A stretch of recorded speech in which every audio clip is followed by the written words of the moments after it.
नमस्कार, बहुत स्वागत आपका। मैं हूं आपके साथ मनुराज सक्सेना। बात आज हेल्थ इश्यूज की करेंगे, बात गंभीर बीमारी की करेंगे, यानी कैंसर की करेंगे।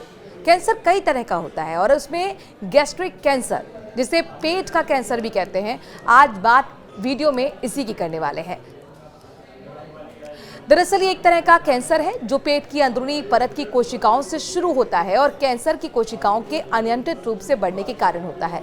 इसके शुरुआती लक्षण में भूख ना लगना, अपच और पेट में भारीपन शामिल हो सकते हैं।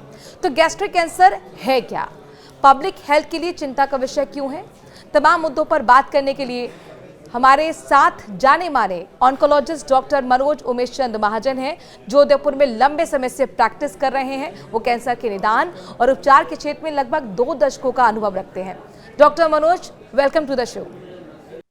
नमस्ते जी, तो सबसे पहले आपसे ये जानना चाहेंगे कि गैस्ट्रिक कैंसर है क्या, और अगर हम पब्लिक हेल्थ की बात करते हैं तो उस वजह से कंसर्निंग पॉइंट क्यों बन जाता है?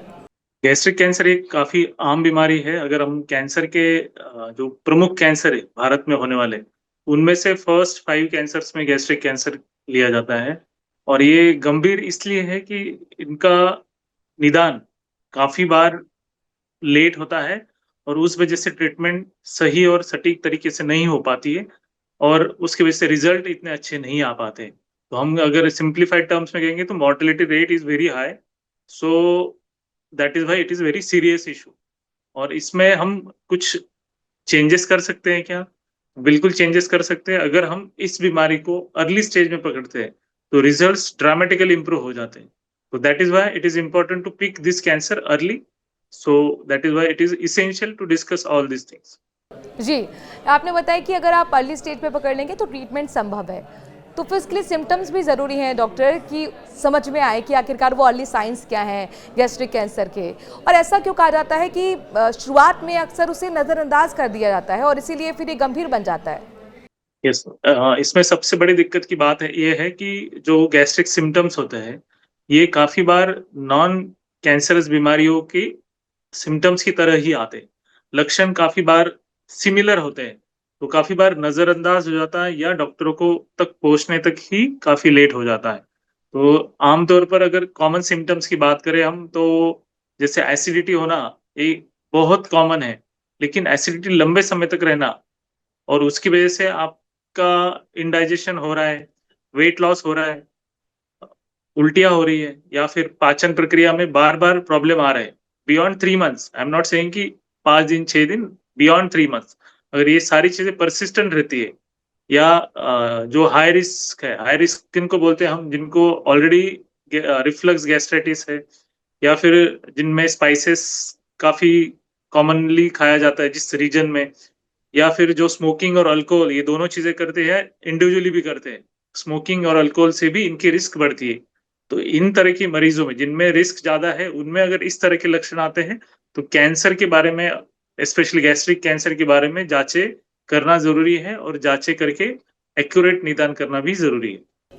आपने कहा कि 3 महीने से ज़्यादा अगर एसिडिटी होती है तो आप लिए के लिए फिर कंसर्निंग हो जाता है और उसके लिए ज़रूरी है कि टेस्ट कराया जाए, कहीं ये कैंसर ना निकले। क्या अगर किसी को अल्सर है, क्योंकि ज़्यादातर लोग बहुत ऑयली खाते हैं, मसालेदार खाते हैं, तो अल्सर भी हो जाता है, तो क्या अल्सर भी कैंसर में बदल सकता है? बिल्कुल। अल्सर्स में भी हम 2 तरीके से अल्सर डिवाइड करते हैं। एक तो होते हैं पेप्टिक अल्सर्स, जो एसिडिटी से रिलेटेड होते हैं, और एक होते हैं कैंसर के अल्सर्स। तो जो इन अल्सर्स का डिटेक्ट होता है क्योंकि काफ़ी बार ओवर द काउंटर इन तरह की जो बीमारियाँ हैं, एसिडिटी के लिए ओवर द काउंटर कॉमनली दवाई अवेलेबल होती है, तो डॉक्टरों के पास पहुँचना ही बहुत लेट हो जाता है। मरीज़ काफ़ी बार सालों तक ओवर द काउंटर मेडिकेशन से ही एसिडिटी का इलाज खुद ही करते हैं। उस चक्कर में बीमारी एग्ज़ैक्टली पकड़ में नहीं आ पाती। इनमें आम तौर पर जो कंट्रीज़ जहाँ पे गैस्ट्रिक कैंसर का इंसिडेंस ज़्यादा है, जैसे कि फॉर एग्ज़ाम्पल जापान। जापान में कहते हैं कि गैस्ट्रिक कैंसर का इंसिडेंस बहुत ज़्यादा है। तो वहाँ पे सरकारों ने या उनके पॉलिसीज़ में अर्ली डिटेक्शन के लिए एंडोस्कोपिक जाँच करना मैंडेटरी है। तो वो काफ़ी अमूमन 40 की उम्र के बाद, 50 की उम्र के बाद एंडोस्कोपी काफ़ी कॉमनली की जाती है। तो उससे कैंसर हम काफ़ी अर्ली स्टेज में पकड़ सकते हैं और अर्ली स्टेज में पकड़ में आए तो उनका अच्छे से इलाज भी कर सकते हैं जो इलाज के जो दायरे होते हैं, ज्यादातर बार सर्जरी, रेडिएशन, कीमोथेरेपी, इन तीनों के कॉम्बिनेशन से इलाज होता है। जी, डॉक्टर आपने बताया कि कहीं न कहीं अल्सर भी बदल सकता है पेट के कैंसर में। तो वो अलार्मिंग सिचुएशन क्या है जहाँ पर हमें समझ में आ जाना चाहिए कि नहीं, ये अल्सर से अब कुछ आगे बढ़ रहा है?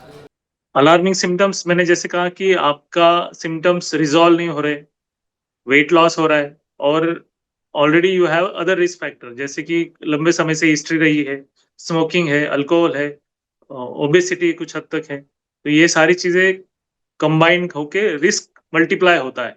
जैसे एग्ज़ाम्पल के लिए हम कहते हैं कि tobacco and alcohol, if let's say example, to understand example, uh, tobacco causes 4 times increased risk and alcohol causes 3 times risk, तो इन दोनों के साथ में सेवन करने से रिस्क एडिशन नहीं होता है, 4 + 3 नहीं होगा, 4 × 3 होगा, so it will be 12 times higher as compared to additive. तो इनका इफेक्ट हम बोलते हैं मल्टीप्लाइंग इफेक्ट होता है। तो इसी तरह से ये जो रिस्क फैक्टर जिनमें है उनके लिए बहुत जागरूक रहना है और कोशिश करना है कि ये सारी चीजों से दूर रहे। जी, आपने बताया कि अल्कोहल जो ज़्यादा लेते हैं या फिर जो स्मोकिंग रेगुलर करते हैं, चेन स्मोकर है, उनके लिए ज़्यादा कहीं न कहीं रिस्क फैक्टर है। अगर मैं कहूँ कि क्या नॉन वेजिटेरियन के लिए भी ज़्यादा रिस्क दिखता है? नॉन वेजिटेरियंस के लिए गैस्ट्रिक कैंसर की रिस्क बहुत ज़्यादा नहीं होती, लेकिन नॉन वेज जो खाते हैं उनमें कोलोन कैंसर की रिस्क काफ़ी बढ़ती है, जो कि आंत का ही बड़ी आंत बोलते हैं हम जिसको, बड़ी आंत में इसकी रिस्क ज़्यादा होती है। तो कोलोन कैंसर से मीट या इन चीज़ें खाने से कोलोन कैंसर की रिस्क बढ़ जाती है। जी, चूँकि आज हम पेट के कैंसर की बात करें डॉक्टर मनोज, यानी कि गैस्ट्रिक कैंसर जिसे कहा जाता है, अगर कोई व्यक्ति ज़्यादा मसाले खाने का शौकीन है, ज़्यादा ऑयली फूड वो खाता है, क्या वो भी रिस्क पर है? जंक फूड, ऑयली फूड और मसालेदार ये सारी चीज़ें ओवरऑल डाइट के लिए, नॉट ओनली फॉर, मैं कैंसर के लिए नहीं बात कर रहा हूँ अभी, I am talking overall health के लिए। ओवरऑल गट हेल्थ के लिए या आपके नॉर्मल हेल्थ के लिए भी रिस्क होता है। तो it should be in moderation. हम कहते हैं कि Indian diet is apparently is well balanced diet, but the हमारा अभी नया जो झुकाव है वेस्टर्न डाइट्स की तरफ, वो काफ़ी हद तक हमारे शरीर से अलाइन नहीं है। तो डॉक्टर मनोज आपका ये कहना है कि बेहतर होगा कि जंक फूड जो है वो आप अपने घर से बाहर निकाल दीजिए, उसको एग्जिट कर दीजिए, जो सिंपल हेल्दी इंडियन फूड है उसी पर स्टिक रहिए। Exactly.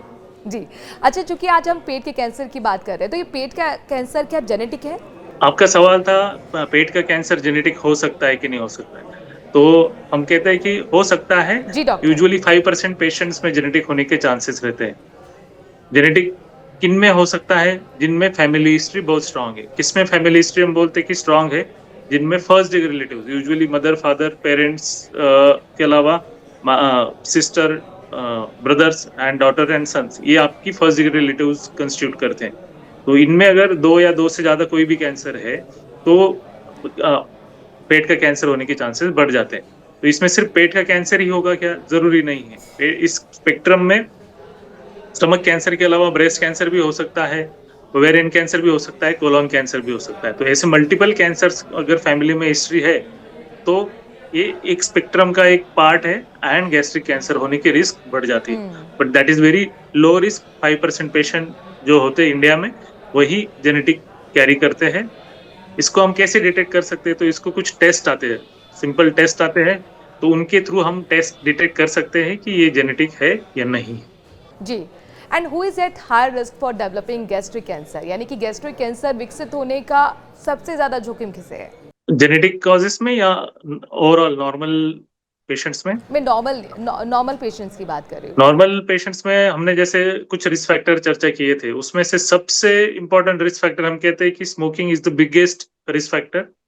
Second biggest risk factor is alcohol, plus acidity या रिफ्लेक्स एसिडिटी जो बोलते हैं हम, रिफ्लेक्स डिसीज बोलते हैं जिसको, पेप्टिक अल्सर डिसीज बोलते हैं, ये भी एक पार्ट ऑफ स्पेक्ट्रम होता है। तो ऐसे इन 4-5 चीजों से रिस्क ओवरऑल बढ़ती है। जी, एक बहुत इंपॉर्टेंट डॉक्टर मनोज मैं सवाल आपसे पूछने चाह रही हूँ कि पुराने पेट की जैसे सूजन किसी को है या फिर गैस्ट्राइटिस कैंसर में क्या ये बदल सकती है, और अगर ऐसा हो सकता है तो फिर इसके लिए हमें क्या प्रिकॉशन लेने चाहिए? वहाँ पे कन्वर्ट होने का चांस रहता है। Chronic diseases, this is also chronic disease. So chronic diseases, chronic diseases gastric cancer में कन्वर्ट होने की रिस्क होती है। वो कब होती है? स्पेशली ये रिस्क फैक्टर अगर आप कंबाइन, पहले वाले जो डिस्कस किए, ये रिस्क फैक्टर कंबाइंड है और पेशेंट को जो दवाइयों से कंट्रोल हो रहा है, उन दवाइयों से अभी कंट्रोल नहीं हो रहा है। Disease is going something somewhere else. Let's say हम एग्ज़ाम्पल के लिए समझते हैं कि 3 गोलियों से हमारा एसिडिटी कंट्रोल हो रहा है, लेकिन ये कंट्रोल आपका 2 साल तक रहा, लेकिन 2 साल के बाद अगले 1 6 महीने, 8 महीने ये कंट्रोल चला गया है। We are requiring frequent medication, pain, symptoms आ रहे हैं, वेट लॉस हो रहा है, एपेटाइट काफ़ी कम हो गया है। तो these are the symptoms pointing towards some abnormality. I am not saying necessarily cancer. तो ये एब्नॉर्मेलिटी के लिए इन्वेस्टिगेट होना चाहिए, जो कि ज्यादातर बार एंडोस्कोपी या सीटी स्कैन के माध्यम से किया जाता है। जी, डॉक्टर मनोज, हमारे दर्शकों को आप क्या सजेस्ट करना चाहेंगे? क्या कोई फूड आइटम्स भी हैं जो किसी व्यक्ति को गैस्ट्रिक कैंसर का शिकार बना सकते हैं, उन्हें अवॉइड किया जाए? जो रिस्क फैक्टर हमने डिस्कस किए हैं, वो अगर हम अवॉइड करते हैं, बिल्कुल सिंप्लीफाइड टर्म्स में, बिगेस्ट रिस्क आर, मैंने जैसे कहा कि स्मोकिंग एंड अल्कोहल, ये अगर अवॉइड करते हैं तो काफी हद तक स्टमक कैंसर की रिस्क कम हो सकती है। प्रैक्टिकल द स्टेप्स वन क्या मोर थिंग आई वुड बताएंगे लाइक जो? टू जी जी, एम्फसाइज, बिल्कुल, प्लीज। इसमें बिल्कुल, continue sir. Yes, obesity is also one of the leading causes of the gastric cancer. तो ओबेसिटी को अवॉइड करने के लिए रेगुलर एक्सरसाइज करना जरूरी है। बिल्कुल, और ओबेसिटी तो अपने आप में खुद एक बीमारी है। अच्छा डॉक्टर मनोज, गैस्ट्रिक कैंसर के रिस्क को कम करने के लिए प्रैक्टिकली क्या स्टेप्स लिए जाने चाहिए? मैं मल्टी लेयर्स में कहूँगा, यंग एज में अगर है, लेट्स से 20 to 40 एज में, best way, there are 3 simple ways: say no to tobacco, say no to alcohol, and third, exercise from the early ages. That is the most important thing. 40 के बाद ये तीनों चीजें वैसे ही continue करनी है। 40 के बाद आपको रूटीन जांचें करनी है। कोई भी ऐसा सिम्टम जो आपको पहले कभी नहीं हुआ है, उस सिम्टम अगर आता है, पेट से रिलेटेड या दूसरा कोई भी सिम्टम, तो उसको इमीडिएटली जो भी नजदीक फिजिशियन है, सर्जन है, उनको जाके दिखाना चाहिए। थर्ड थिंग, हमें अगर बार बार सेम चीज रिपीट हो रही है तो उसका एग्रेसिवली इन्वेस्टिगेशन करना चाहिए। और लेट्स से 50 या 60 की उम्र के बाद हम कहते हैं कि ये सारी चीजों की तरफ ध्यान तो रखना ही है, अलॉन्ग विद एक्सरसाइज।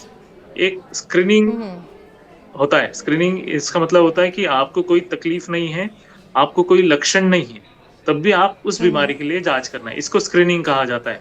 तो स्क्रीनिंग के लिए सिंपल वेज में हम कहते हैं कि एंडोस्कोपी करानी चाहिए।